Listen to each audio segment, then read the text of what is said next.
I love in the daily reading the example that we're given of Joseph today. He is somebody who is put in a rather uncomfortable situation and position. His brothers have cast him out. They sold him into slavery, and he ends up in a guy named Potiphar in his house, and he's serving as a slave there. And he's faithful to the task. He's faithful to Potiphar, and he's faithful to God. And everything that Joseph touches ends up being blessed by God.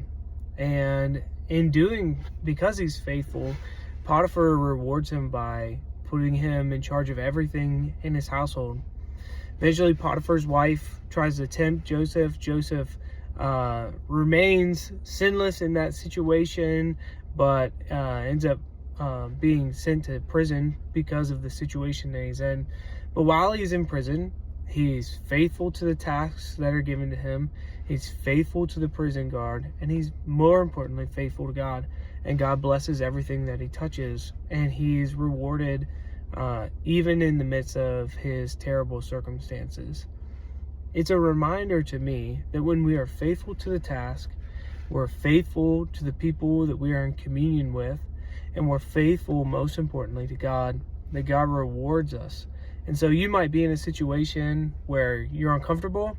You don't necessarily love your job. You don't necessarily love your boss. You don't necessarily love your coworkers.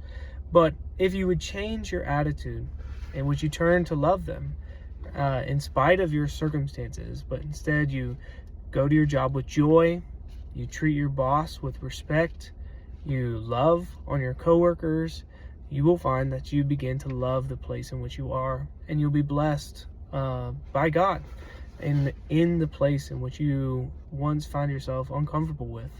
And so that's my encouragement to you. How much better can your workplace be? How much better can your community be if you commit to that place, to those people, and commit to being a joy, to commit to being faithful to God in the midst of the place which you maybe don't want to be.